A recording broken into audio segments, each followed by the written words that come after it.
நீங்கள் சொல்லும்போது அமித்ஷாவும் எடப்பாடியும் சேர்ந்து பத்திரிகையாளர்களை சந்தித்தார்கள் அப்படின்னு சொன்னீங்க. அப்படி என்ன சேர்ந்து சந்திச்சாங்க? பக்கத்தில் உட்கார்ந்துருந்தார்.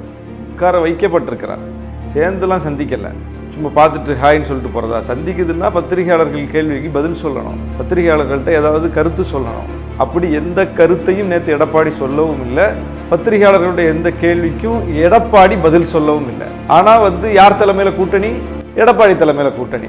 எந்த அளவுக்கு அமித்ஷாவினுடைய இரும்பு பிடியில், கொடும் பிடியில் அதிமுக சிக்கி அண்ணா திமுக அமித்ஷா திமுகவாக மாறி போனதுங்கிறதுக்கு நேற்று பிரஸ் மீட்டே சாட்சி. இவர் அப்படியே இறுக்கமா உட்கார்ந்துருக்காரு. ஏண்டா இந்த கூட்டணியில சேர்றோங்கிற மாதிரியே அந்த பாடி லாங்குவேஜ், உடல் மொழியை பார்த்தால் முழுக்க முழுக்க கட்டாயப்படுத்தி கையை முறுக்கி அழைத்து உட்கார வைக்கப்பட்டிருக்கிறார். பிஜேபி நினைத்தது நடக்கல. தமிழ்நாட்டில் அமித்ஷா வந்தா அவ்வளோதான், அவர் கையில் எடுத்தா அப்படி ஆயிடும் இப்படி ஆயிடும்னு சொல்லி ஒரு 4-5 தேர்தலாக சொல்லிக்கிட்டே இருக்காங்க. எப்படியுமே ஆகல. அண்ணாமலைங்கிற ஒரு ஐபிஎஸ், இவர் RN ரவி ஒரு ஐபிஎஸ், தமிழ்நாட்டை என்ன பாடுபடுத்த போறாங்க, மிஷன் அமித்ஷா, மிஷன் தமிழ்நாடு அமித்ஷா, அப்படி இப்படிலாம் சொன்னாங்க. என்னாச்சு? எதுவுமே நடக்கல. கடைசியில் 2 ஐபிஎஸ் என்ன ஆனாங்கன்னு நம்ம இன்னைக்கு பார்த்துக்கிட்டு இருக்கோம். ஒரு இணக்கமான அரசு வேணும். இப்போ அதிமுக வந்துச்சுன்னா ஒன்றிய அரசோட இணக்கமாக இருக்கும். தமிழக மக்கள் நலன் சார்ந்து பல்வேறு திட்டங்கள் வரும். இது போன்ற பிரச்சாரங்களை முன்னெடுத்தா வெற்றி வாய்ப்பு கிட்டும். அதுதான் இந்த ஜிஎஸ்டி வந்துச்சு, இணக்கமாக இருந்து. உணவு பாதுகாப்பு சட்டம் வந்துச்சு, உதய் மின் திட்டம் வந்துச்சு. இப்போ அவங்க கல்வி நிதி தரமாட்டேன்னு சொல்றாங்க. கேட்டா புதிய கல்விக் கொள்கை ஏத்துக்குங்கன்னு சொல்றாங்க. இப்போ இணக்கமா போலாம் அப்படின்னு சொல்லிட்டு புதிய கல்விக் கொள்கை ஏத்துக்குமா? 2000 கோடி கொடுத்துருவாங்க. ஏன் 20,000 கோடி கூட கொடுப்பாங்க அவங்க சொல்றதை கேட்டா. அவங்களால கூட்டணியில இருந்து இணக்கமா இருந்து சாதிக்க முடியல. ஆனால் எதிர்த்து நின்று இன்னைக்கு சாதித்துட்டு இருக்காரு. ஆளுநருடைய கையொப்பமே இல்லாம 10 மசோதாக்களை இன்னைக்கு நிறைவேற்றி காட்டிட்டார். எவ்வளவு பெரிய வெற்றி இது! இது மாதிரி ஒண்ணு செய்ய முடியுமா? செய்ய முடிஞ்சுதா? லிபர்டி தமிழ் நேயர்களுக்கு வணக்கம். இன்றைய நேர்காணலில் நாம் சந்திக்க இருப்பவர் விடுதலை சிறுத்தைகள் கட்சியின் மாநில துணை பொதுச் செயலாளரும் நாகை சட்டமன்ற உறுப்பினருமான திரு ஆலூர் சானோஸ் அவர்கள். வணக்கம். வணக்கம். அதிமுக பாஜக கூட்டணி உறுதியாயிருச்சு. ஒன்றிய உள்துறை அமைச்சர் அமித்ஷா அவர்கள் எடப்பாடியும் சேர்ந்து நேற்று அந்த பத்திரிகையாளர் சந்திப்பில் கூட்டணியை உறுதிப்படுத்திட்டாங்க. தொடர்ச்சியாக கூட்டணி இல்லைன்னு சொல்லி வந்த எடப்பாடி பழனிசாமி மௌனம் காத்தாரு. இன்றைக்கு கூட்டணி உறுதியாயிருச்சு. இந்த கூட்டணியை முதல்வர் மு.க. ஸ்டாலின் அவர்கள் இது ஒரு ஊழல் கூட்டணி அப்படிங்கிறாரு. அது மட்டுமல்ல, பழைய கொத்தடிமை கூடாரமான அதிமுக தலைமையை மிரட்டி பாஜக தனது சதி செயலை தமிழ்நாட்டில் ஈடு செய்ய பார்க்கறது. அதிமுக இல்லை, யார் கூட சேர்ந்து வந்தாலும் மக்கள் தகுந்த பாடம் புகட்டுவாங்கன்னு ஸ்டாலின் அவர்கள் சொல்கிறாரு. இந்த அதிமுக பாஜக கூட்டணியும் முதல்வருடைய விமர்சனத்தையும் நீங்கள் எப்படி பார்க்குறீங்க? நீங்கள் சொல்லும்போது அமித்ஷாவும் எடப்பாடியும் சேர்ந்து பத்திரிகையாளர்களை சந்தித்தார்கள் அப்படின்னு சொன்னீங்க. அப்படி என்ன சேர்ந்து சந்திச்சாங்க? பக்கத்தில் உட்கார்ந்துருந்தார். உட்கார வைக்கப்பட்டிருக்கிறார். சேர்ந்துலாம் சந்திக்கலை. சந்திப்பதுன்னா என்ன? சும்மா பார்த்துட்டு ஹாய்ன்னு சொல்லிட்டு போகிறதா? சந்திக்குதுன்னா பத்திரிகையாளர்கள் கேள்விக்கு பதில் சொல்லணும், பத்திரிகையாளர்கள்ட்ட ஏதாவது கருத்து சொல்லணும். அப்படி எந்த கருத்தையும் நேற்று எடப்பாடி சொல்லவும் இல்லை. பத்திரிகையாளர்களுடைய எந்த கேள்விக்கும் எடப்பாடி பதில் சொல்லவும் இல்லை. ஆனால் யார் தலைமையில் கூட்டணி? எடப்பாடி தலைமையில் கூட்டணி. தமிழ்நாட்டில் கூட்டணி தலைவர் யார்? எடப்பாடி. யார் தலைமையில் ஆட்சி அமைய போதா?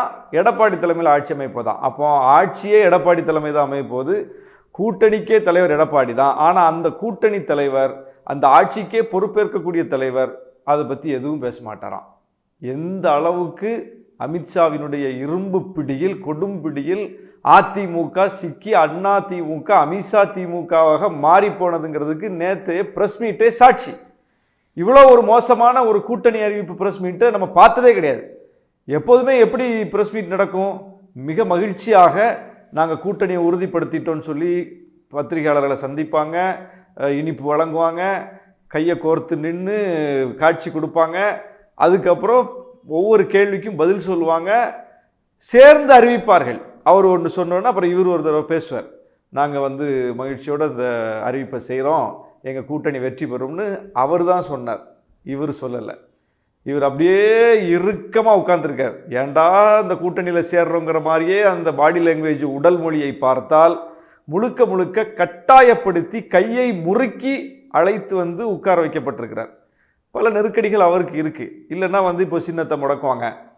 செங்கோட்டையனு, ஓபிஎஸ் அந்த டீமை பூரா கையில் எடுத்து வச்சுக்கிட்டு இன்னும் பெரிய நெருக்கடி கொடுப்பாங்க.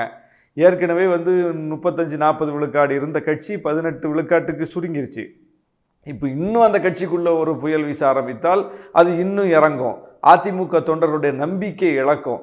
அப்போ இது ரொம்ப மோசமாக போய் முடிஞ்சிடக்கூடாது அப்படிங்கிறதுனால அவர் என்ன பண்ணிட்டார்னா, வேறு வழி இல்லை, வழக்குகளையும் பார்க்கணும், கட்சியில் பிளவையும் ஏற்படுத்துவாங்க, சின்னத்தை முடக்குவாங்க, மீண்டும் ஒரு பலவீனமான நிலைமையில் போய் களத்தை சந்திக்க வேண்டாம்னு சொல்லிட்டு அவர் ஒப்புக்கொண்டு நேற்று போய் உட்கார்ந்துருக்கிறார்.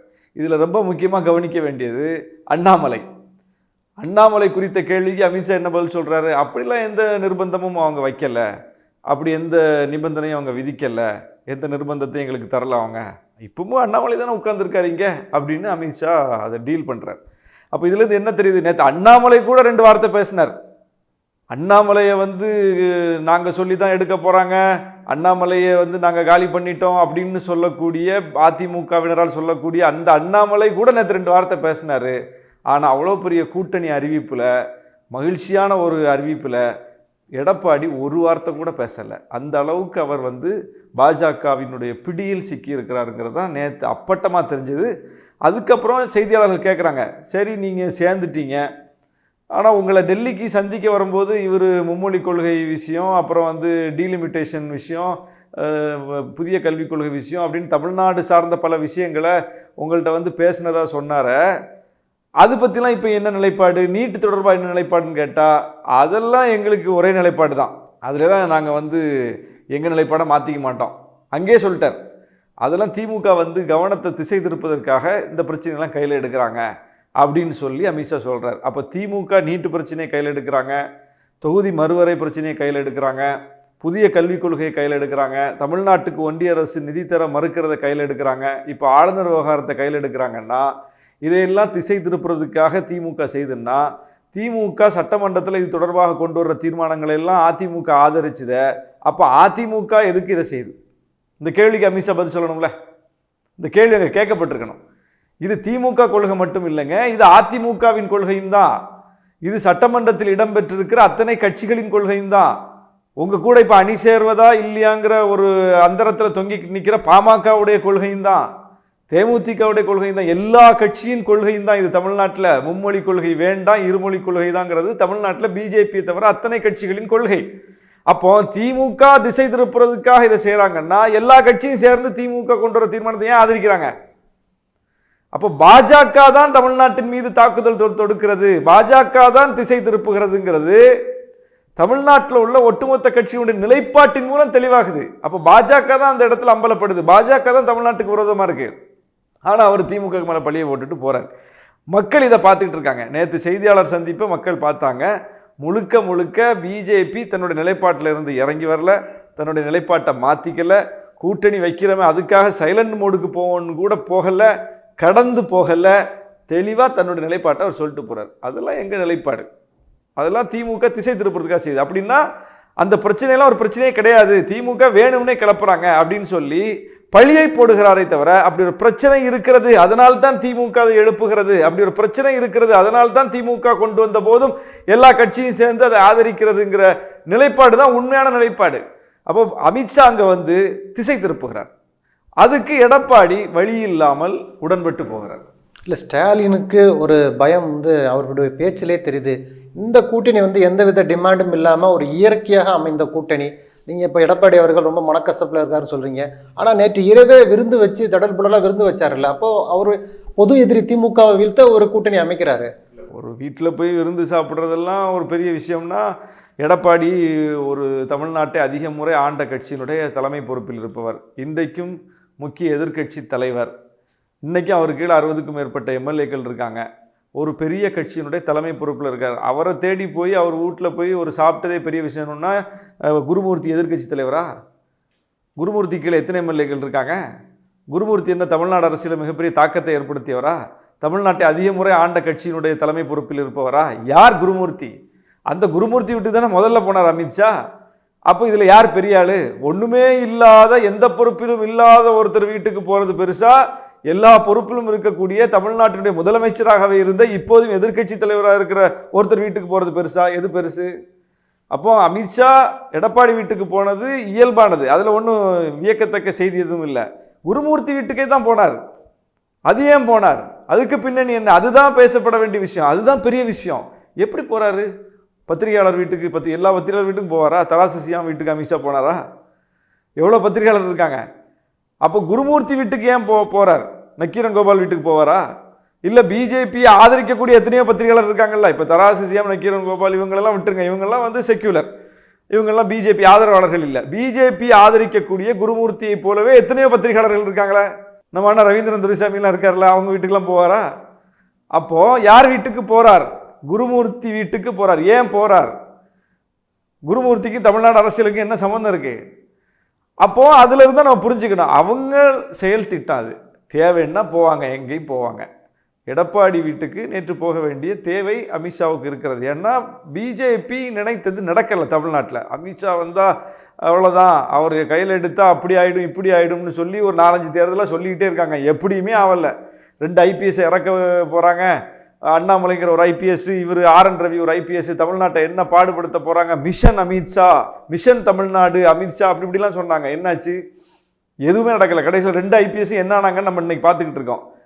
ஆர்என் ரவி ஐபிஎஸ் உடைய நிலைமை என்னாச்சு? அண்ணாமலை ஐபிஎஸ் உடைய நிலைமை என்னாச்சு? அவர் கட்சியில் அவர் நிலைமை என்னாச்சு? இங்கே ஆட்சியில் இவர் நிலைமை என்னாச்சுன்னு நம்ம பார்த்துக்கிட்டு தான் இருக்கோம். அதனால அந்த 2ம் போச்சு. அதுபோல் அமித்ஷா அப்படி பண்ணிடுவார், அவர் வந்தால் இப்படி பண்ணிடுவார், ஊழல் வழக்கில் அப்படி பண்ணிடுவார், இப்படி பண்ணிடுவார், ஊழலுக்கு குற்றச்சாட்டுலாம் சொல்லி பெரிய பிரச்சனையை கிளப்பிடுவார். என்ன கிளப்பினார்? நேற்று சொன்னது எல்லாமே போய்.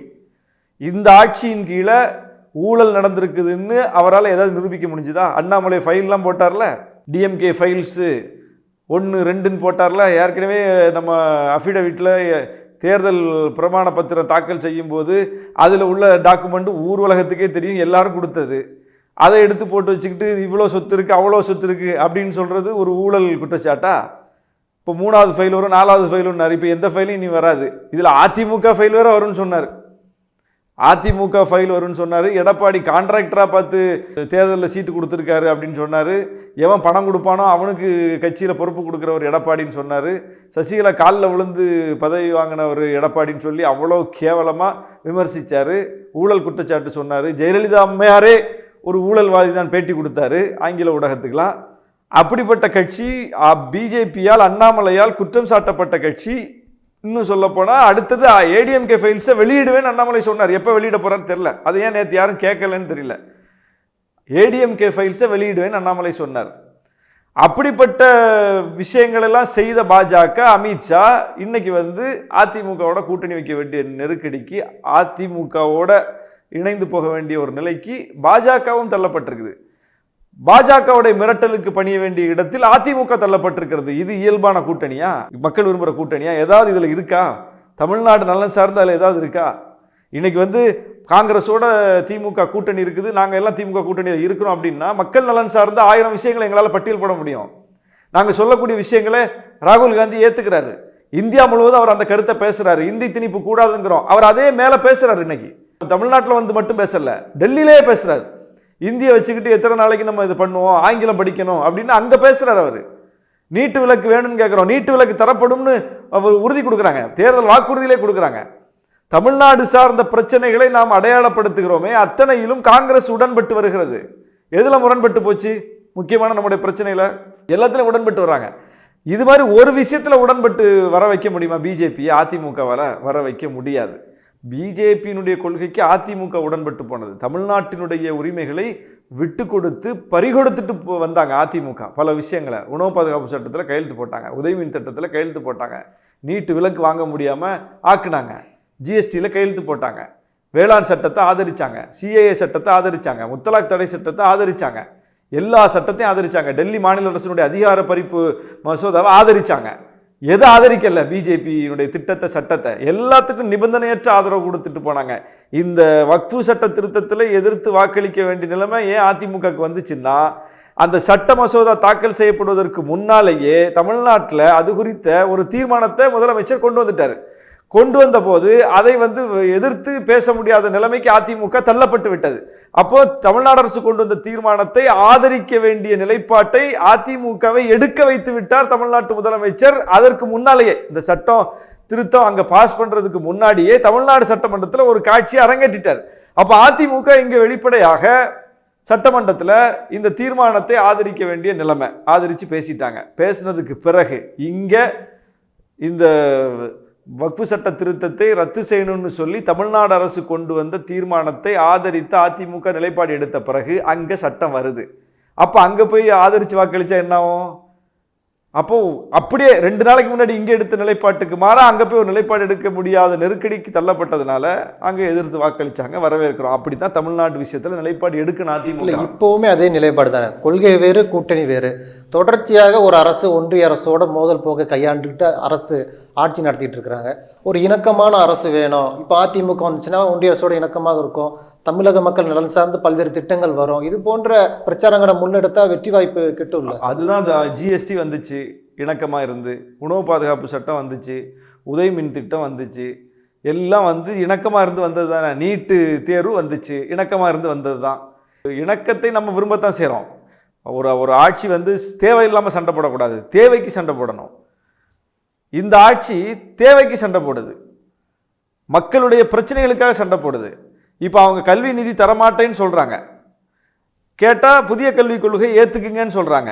இப்போ இணக்கமாக போகலாம் அப்படின்னு சொல்லிட்டு புதிய கல்விக் கொள்கை ஏற்றுக்குவோமா? 2000 கோடி கொடுத்துருவாங்க. ஏன் 20,000 கோடி கூட கொடுப்பாங்க அவங்க சொல்கிறத கேட்டால்.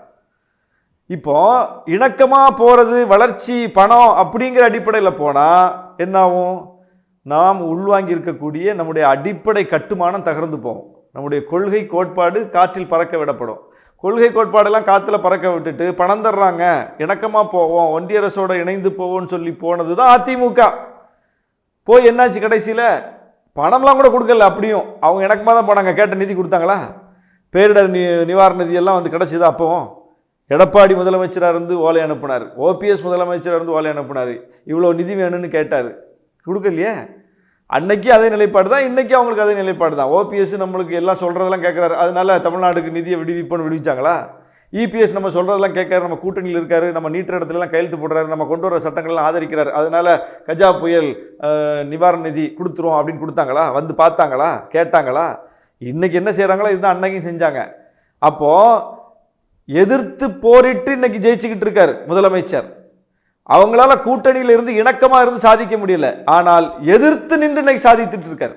ஆளுநருடைய கையொப்பமே இல்லாமல் 10 மசோதாக்களை இன்னைக்கு நிறைவேற்றி காட்டிட்டார். சட்ட போராட்டம் நடத்தி நீதிமன்றத்தின் வாயிலாக ஆளுநர் இல்லாமல் ஆக்கணும், ஆளுநருடைய அதிகாரமே தேவையில்லைங்கிற அந்த நிலைப்பாடு இன்னைக்கு வந்துருச்சா நடைமுறைக்கு? ஆளுநர் கையெழுத்தே இல்லை, கையெழுத்தே வாங்காமல் தேவையில்லாமல் இன்னைக்கு உச்சநீதிமன்றத்தினுடைய அதிகாரத்தை பயன்படுத்தி சட்டப்படி போராடி இன்னைக்கு 10 மசோதாக்களை தமிழ்நாட்டில் கெசட்டில் ஏற்றியாச்சு. எவ்வளோ பெரிய வெற்றி இது! இது மாதிரி ஒன்று செய்ய முடியுமா? செய்ய முடிஞ்சுதா? முழுக்க அவங்க நீட்டில் இடத்துலலாம் கையெழுத்தை போட்டுட்டு அவங்க கொண்டு வந்த சட்டத்தையெல்லாம் ஏற்றுக்கிட்டு தமிழ்நாட்டில் கொண்டு வந்து அதையெல்லாம் வந்து இறக்கி விட்டுட்டு போனவர் தான் எடப்பாடி. இன்னைக்கு சொந்த கட்சியையும் காப்பாற்ற முடியாமல் போய் நிற்கிறார். இது அதிமுக எவ்வளோ பெரிய அழிவு இது! இந்த கூட்டணி பெரிய வெற்றி பெறும். எப்படி வெற்றி பெறும்? என்ன லாஜிக் இருக்குது அந்த கூட்டணி வெற்றி பெறுவதற்கு?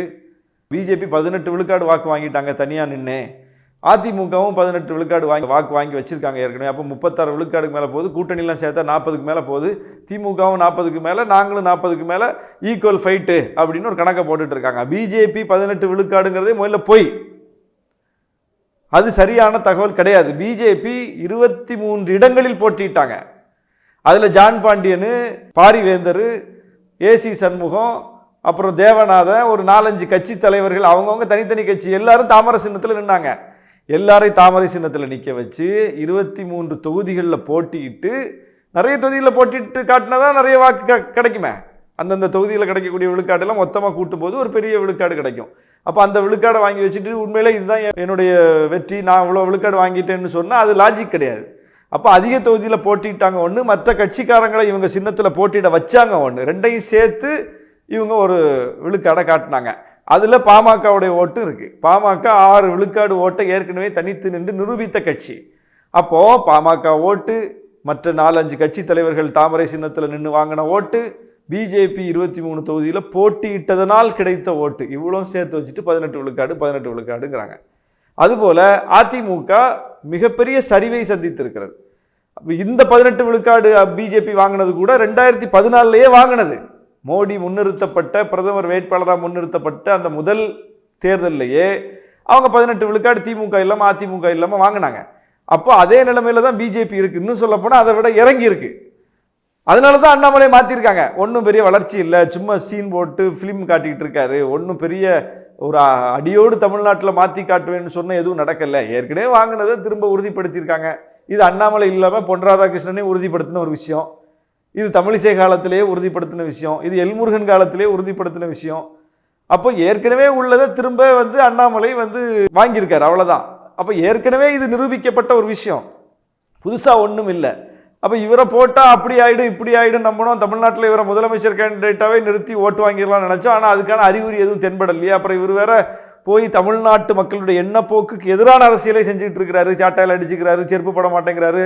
தமிழ்நாடு ஒரு ப்ராக்ரஸிவான முற்போக்கான மாநிலம், இங்கே போய் இப்படி பிற்போக்கான விஷயங்கள் எல்லாம் காமெடியாக பண்ணால் அதெல்லாம் ரொம்ப சிரிப்பாங்க, ஒரு லீடருக்கான அந்த குவாலிட்டி போயிடும் அப்படின்லாம் பிஜேபி இன்னைக்கு வந்து தன்னை மறுபரிசீலனைக்கு உட்படுத்தி கொண்டு தமிழ்நாட்டுக்கு ஏற்ற ஒரு முகம், தமிழ்நாட்டுக்கு ஏற்ற ஒரு அணுகுமுறை இருந்தால் மட்டும்தான், கொள்கை வராது, ஒரு அணுகுமுறையிலையாவது அப்படிப்பட்ட ஒரு ஆள் வேணும்னு சொல்லி நயினார் நாகேந்திரனை பிடிச்சிட்டு வந்திருக்காங்க. இப்போ அவர் வந்து ஒரு ஒரு திராவிட அரசியலுக்கான முகம், அவரை வச்சுட்டு ஒரு பாலிடிக்ஸை பண்ணலான்னு நினைக்கிறாங்க. யாரை நிறுத்தினாலும் அவங்க அண்ணாமலை மாதிரியான ஒரு நபராக இருந்தாலும் சரி, நயினார் நாகேந்திரன் போல அணுகுமுறையில் மாற்றமான நபராக இருந்தாலும் சரி, யாரை கொண்டு வந்தாலும் பிஜேபியுடைய கொள்கை தான் இங்கே பிரச்சனை. இங்கே ஆளை விட கொள்கை தான் முக்கியம். அண்ணாமலை மேலே தனிப்பட்ட முறையில் இங்கே யாருக்கு எந்த பிரச்சனையும் கிடையாது. அண்ணாமலை பிஜேபி கொள்கையை பிரதிபலித்தார், நயினார் நாகேந்திரனும் வந்து பிஜேபி கொள்கையை பிரதிபலிப்பார். அவர் வந்து அந்த கட்சியில் உட்காந்துக்கிட்டு திராவிட கொள்கையை பேச முடியாது, அவருக்கு திராவிட கொள்கையில் உடன்பாடு உண்டு, திராவிட கொள்கையில் வளர்ந்தவர். ஆனால் அந்த கட்சி பதவியில் உட்காந்துக்கிட்டு, தலைவர் பதவியில் உட்காந்துட்டு அந்த கருத்தை பேச முடியாது, அவர் அந்த கருத்தை தான் பேசி ஆகணும். அப்போ அந்த கருத்துங்கிறது என்ன? மும்மொழி கொள்கை. அந்த கருத்துங்கிறது என்ன? புதிய கல்விக் கொள்கை. அந்த கருத்துங்கிறது என்ன? தமிழ்நாட்டினுடைய ஒவ்வொரு விஷயத்திலையும் தலையிடுறது, தமிழ்நாட்டுக்கு கேட்குற நிதியை தர மறுக்கிறது, தமிழ்நாட்டை வஞ்சிக்கிறது. அப்போ அந்த கொள்கையை தூக்கிட்டு வந்து தமிழ்நாட்டில் நீங்கள் எந்த தேர்தலை யாரை வச்சு சந்தித்தாலும் என்ன ரிசல்ட், இதுதான் ரிசல்ட். அது கூட போய் இப்போ அதிமுக சேர்ந்து என்ன புரட்சி பண்ணிட போகிறாங்க? எங்களுக்கு ரொம்ப வாய்ப்பாக போச்சுப்போம். இதில் விஜய் அவர் புதுசாக வந்தார், புதுசாக வந்தவர் திமுகவும் வேணாம் அதிமுகவும் வேணாம்னு சொல்லி ரெண்டு கட்சியும் போட்டு அவர் வந்து விமர்சிச்சிருக்கணும். ஆனால் திமுகவை மட்டும்தான் விமர்சிக்கிறார். இன்னைக்கு கூட ஒரு அந்த நீட் விஷயத்தில் கூட என்ன அறிக்கை விட்டுருக்காருன்னா, திமுக திட்டி தான் அறிக்கை விட்டுருக்காரு தவிர நீட்டு விலக்கு தர மறுக்கிற பிஜேபியை பற்றி பேச மாட்டார். நீட்டு விலக்கு வரலைன்னா யார் காரணம்? அதுக்கு திமுகவா காரணம்? திமுக சட்டப்படி என்ன செய்யணுமோ அதை செய்து கொண்டிருக்கிற கட்சி. திமுக ஆட்சி எல்லா முயற்சிகளையும் சட்டப்படி செய்து கொண்டிருக்கிறது. அப்படி இருக்கும்போது இந்த மாநிலத்தின் குரலுக்கு செவிசாய்க்க மறுக்கிற ஒன்றிய அரசு அதை நோக்கி தானே கேள்வி கேட்கணும். ஆனால் திமுக நோக்கி கேள்வி கேட்கிறார். இவ்வளோ நாளாக அதிமுகவை அவர் எந்த கேள்வியுமே கேட்கவும் இல்லை. இன்னைக்கு அதிமுக பிஜேபியோட சேர்ந்துட்டாங்க. இப்போ என்ன பண்ணுவார்? இப்போ அந்த இடத்துல நிற்கிறார். என்ன பண்ணு தெரியல அவருக்கு. அப்போ பிஜேபி அணிக்கு எதிராகத்தான் தமிழ்நாட்டு மக்கள் ஓரிடத்தில் அணி திரள்வார்கள். எங்கே அணி திரள்வாங்க? அப்போ விஜய்க்கு ஓட்டு போட்டால் பிஜேபி கூட்டணி தான் ஜெயிச்சிரும், அவங்களுக்கு வாய்ப்பாக போயிடும். அப்போது ஓட்டை வந்து வீணாக்கக்கூடாது, பிஜேபி அணியை வீழ்த்துகிற வலிமை உள்ள அணி திமுக அணி தான் சொல்லி திமுக அணிக்கு தான் ஓட்டுகள் ஒருங்கிணையும் எல்லார் ஓட்டும், தமிழ்நாட்டு மக்களின் ஓட்டு. அப்போ இன்னைக்கு அவர் வந்து இப்போ அவருடைய அரசியல் இப்போ கேள்விக்குறி தான்.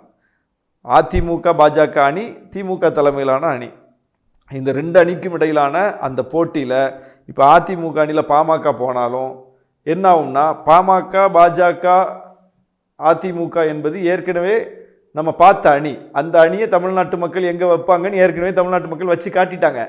அந்த அணிக்கு எதிரான மனநிலை கொண்ட தமிழ்நாட்டு மக்கள் தான் அதிகம். அதில் ஒரு ஓட்டு கூட அந்த அணிக்கும் போகாது. அந்த அணிக்கு வலிமை சேர்க்கிற வகையில் யாராவது போட்டிட்டா அவங்களுக்கும் போகாது.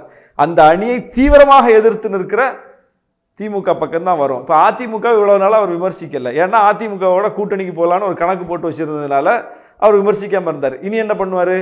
இனி அவர் அதிமுகவை விமர்சித்தால் அப்பட்டமாக தெரியும் அது. அப்போ அதிமுக ஊழல் கட்சினா ஊழல் கட்சி நீ சொல்லியிருக்கணும். அதிமுக வந்து தமிழ்நாட்டுக்கு விரோதமான செயல்களை செய்து கொண்டிருக்கிற கட்சின்னா அதை நீங்கள் இவ்வளோ நாளாக சொல்லியிருக்கணும். இவ்வளோ நாளாக சொல்லலை. இப்போ அவங்க பிஜேபியோட போயிட்டதுக்கு பிறகு இனிமே நீ விமர்சிச்சா என்ன? அப்போ இவ்வளவு நாளாக அதிமுக கூட்டணிக்கு போகலான்னு சொல்லிட்டு அதிமுக விமர்சிக்காமல் இருந்துட்டு இப்போ திடீர்னு அதிமுக விமர்சிக்கிறாருன்னா விஜய் தான் அதில் அம்பலப்படுவார், தாவேக்கா தான் அம்பலப்படும். அப்போ இப்போ அவங்களுக்கு அதிமுகவை எதிர்த்து பெருசாக பேச முடியாத ஒரு நிலையில் இருக்காங்க. அந்த கட்சியினுடைய அரசியல் நிலைப்பாடும் கேள்விக்குறியாக இருக்குது. எல்லா வகையிலையும் பார்த்தா திமுக அணிக்கு சாதகமான சூழல் தான் நேற்று பாஜக அதிமுக அணி அமைந்ததன் மூலம் ஏற்பட்டிருக்கு. நன்றி. நிறைய தகவல்களை நேயர்களுக்கு சொல்லியிருக்கீங்க. உங்களுடைய நேரத்துக்கு நன்றி.